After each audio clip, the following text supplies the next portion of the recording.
بھائی جو ہیں وہ چینج ہوتے ہوئے نظر آئے ہیں، تو یہ بھائی بندی کتنا عرصہ چل پائے گی؟ پہلی بات تو یہ ہے کہ وہیں سے شروع کرتے ہیں جہاں مریم نواز صاحبہ نے ختم کیا ہے، جی کہ ان چہروں کو یاد رکھنا۔ تو میں اپنی قوم سے کہہ رہا ہوں کہ پلیز ان چہروں کو یاد رکھنا اور ان کی باتوں کو یاد رکھنا۔ اب دو تین چھوٹی چھوٹی باتیں ہیں۔ پہلی بات 53 منٹ 53 منٹ کی تقریر میاں محمد نواز شریف صاحب کی، اور 12 بیماریاں، 17 دوائیاں، 2000 پلیٹلیٹ، تشویشناک حد تک مریض، سڈن ڈیتھ کا خطرہ۔ اب اور اس سے پہلے وہ آخری رات تک فجر تک اپنے بیٹے کی رہائش گاہ پر تقریر تیار کرتے رہے اور صلاح مشورے کرتے رہے، اور 2 تقریریں تیار ہوئیں، ایک مریم نواز صاحبہ کی تھی اور ایک نواز شریف صاحب اور ان کی پارٹی کی تھی، جس میں نواز شریف صاحب کا دھڑا اور ایک شہباز شریف صاحب کا دھڑا، اور بالآخر مریم نواز صاحب کی تقریر نواز شریف صاحب نے پڑھی۔ اچھا، تو اب میں سوال کرنا چاہتا ہوں میاں صاحب کے ڈاکٹروں سے کہ آپ کو سلام، آپ نے بڑی جلدی ان کو صحت یاب کرا دیا۔ اپنی عدالتوں کو سلام جو گارنٹیاں مانگ رہے تھے، اور میاں صاحب کی لیگل ٹیم کو سلام۔ اب میں دیکھنا چاہوں گا کہ اگلی پیشی پر وہ کیا موقف اختیار کرتے ہیں۔ حکومت کے ان لوگوں کو بھی سلام نا جو سفارشیں کر رہے تھے کہ جانے دیں جانے دیں۔ نہیں، ان کو نہیں سلام، ان کو سلام جن کو رحم آ گیا تھا، ان ساروں کو سلام۔ تو اچھا، اور آج ایک عمران خان صاحب کی اچھی بات، میں اس حق میں تھا کہ یہ تقریر ہونی چاہیے تاکہ لوگوں کے سامنے پتہ چلنا چاہیے کہ جو بندہ علاج کروانے گیا ہے وہ وہاں کیا کر رہا ہے۔ تو عمران خان صاحب کو میں مبارکباد دیتا ہوں کہ حالانکہ 8-10 وزیر چاہتے تھے نہ ہو، لیکن انہوں نے کہا کہ تقریر ہونی چاہیے۔ اچھا، پھر جو کل تک مجھے تانے دیا کرتے تھے کہ پرویز مشرف اشتہاری ہے، مفرور ہے، اور ان کے ٹی وی انٹرویوز چل رہے ہیں، بیانات چل رہے ہیں، آج میں ان ساروں کو ساتھ ملا کر کہتا ہوں کہ جس پاکستان کا خواب علامہ اقبال نے دیکھا تھا، آج وہ خواب شرمندہ ہے، تعبیر نہیں ہوا، شرمندہ ہے۔ جو قائد کا پاکستان تھا، آج وہ قائد میرے خیال سے اس قائد کی مسلم لیگ کا ہیڈ اور وہ قائد، یہ آج دونوں شرمندہ ہیں، یہ قائد کا پاکستان نہیں تھا۔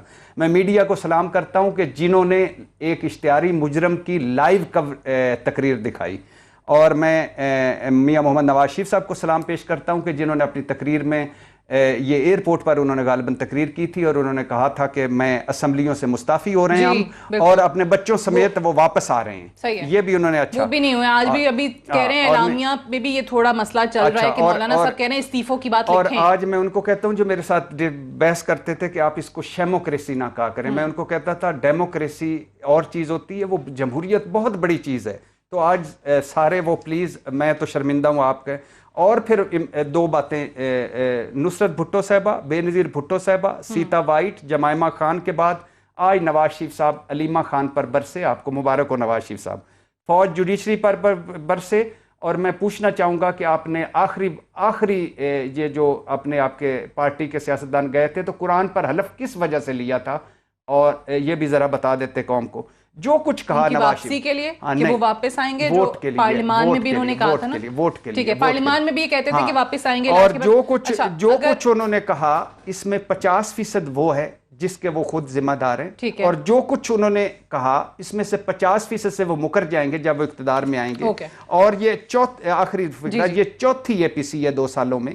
اسمبلی سے باہر ناکامیاں، اسمبلی کے اندر صدارتی الیکشن و ناکامی، چیئرمین سینٹ عدم اعتماد و ناکامی، بجٹ بل رکوانا ہو ناکامی، فیٹ اپ بل رکوانا ہو ناکامی۔ ٹھیک ہے، تو اب یہ APC بھی آپ کو جو ہے وہ اور یہ چونکہ تقریروں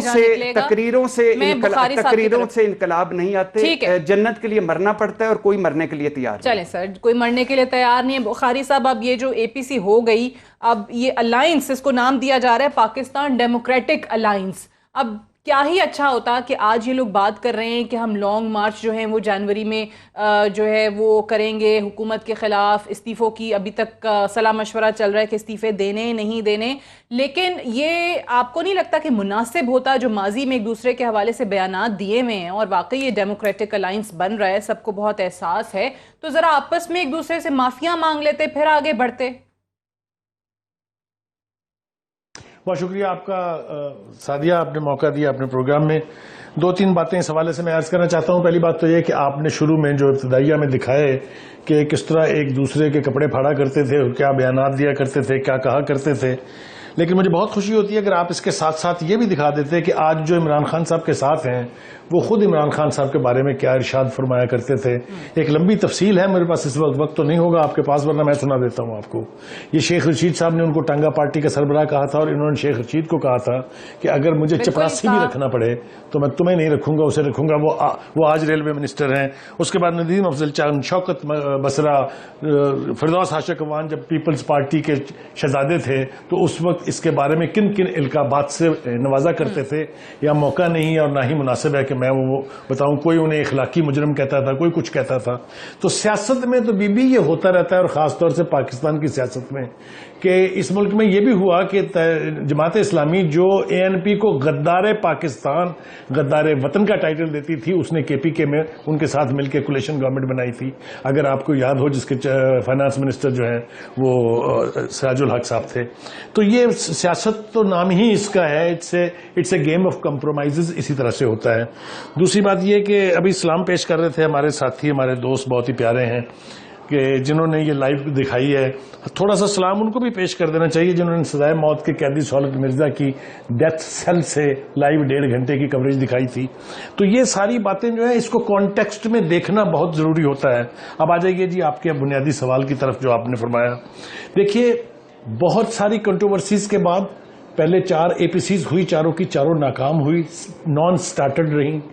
اب خیال یہ تھا, حکومت کی پروجیکشن یہ تھی کہ یہ کبھی مل بیٹھیں گے نہیں آپس میں, کیونکہ ان کے اندر مخاصمت بہت ہے, ان کے انٹرسٹ ویریڈ ہیں. یہ سب کچھ ہم نے سنا. ہم نے یہ بھی دیکھا کہ سینٹ کے الیکشن میں, سینٹ کے چیئرمین کے الیکشن میں کس طریقے سے ایک دوسرے کو ڈاج کیا گیا. پھر ہم نے دیکھا یہ جو بل ابھی ایف اے ٹی ایف کا پاس ہوا ہے اس پہ کیا ہوا. یہ ساری چیزیں ہمارے سامنے ہیں. لہٰذا اس کو جو آج کی ایکٹیویٹی ہے, اس کو ایک پولیٹیکل ایکٹیویٹی کے علاوہ آپ کوئی نام نہیں دے سکتے. یہ اچھی ہے, بری ہے, یہ کسی نتیجے پہ پہنچتے ہیں, نہیں پہنچتے ہیں. میرا خیال ہے ایک جمہوری معاشرے میں اگر اپوزیشن جماعتیں مل بیٹھے ہیں تو یہ کوئی عیب یا کوئی جرم نہیں ہے, نہ ہی کوئی یہ اخلاقی گراوٹ کا مظاہرہ ہے. میرے خیال سے ان کو مل بیٹھنا چاہیے. 2 سال حکومت کو ہو گئے ہیں, حکومت خود اپنے آپ کو ڈیفینڈ نہیں کر سکتی کہ وہ کامیاب ہوئی ہے یا ناکام ہے. مہنگائی کا برا حال ہے, ڈالر کی قیمت کہاں ہے, تیل کی قیمتیں کہاں ہیں, چینی آٹے کا بحران. یہ کوئی ایک بات تھوڑی ہے. تو 2 سال کے بعد اگر اپوزیشن نے زبان کھول دی ہے, مل بیٹھے ہیں, تو کوئی قیامت نہیں آئی ہے. یہ سیاست کا حصہ ہے, ان کو ٹالریٹ کرنا چاہیے. اس کو کیسے ایک دوسرے کو ڈاج کیا گیا. پھر ہم نے دیکھا یہ جو بل ابھی ایف اے ٹی ایف کا پاس ہوا ہے اس پہ کیا ہوا. یہ ساری چیزیں ہمارے سامنے ہیں. لہٰذا اس کو جو آج کی ایکٹیویٹی ہے اس کو ایک پولیٹیکل ایکٹیویٹی کے علاوہ آپ کوئی نام نہیں دے سکتے. یہ اچھی ہے, بری ہے, یہ کسی نتیجے پہ پہنچتے ہیں, نہیں پہنچتے ہیں.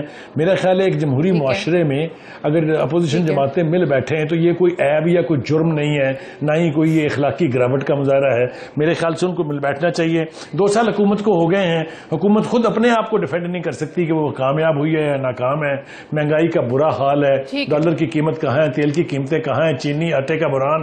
یہ کوئی ایک بات تھوڑی ہے. تو 2 سال کے بعد اگر اپوزیشن نے زبان کھول دی ہے, مل بیٹھے ہیں, تو کوئی قیامت نہیں آئی ہے. یہ سیاست کا حصہ ہے, ان کو ٹالریٹ کرنا چاہیے. اس کو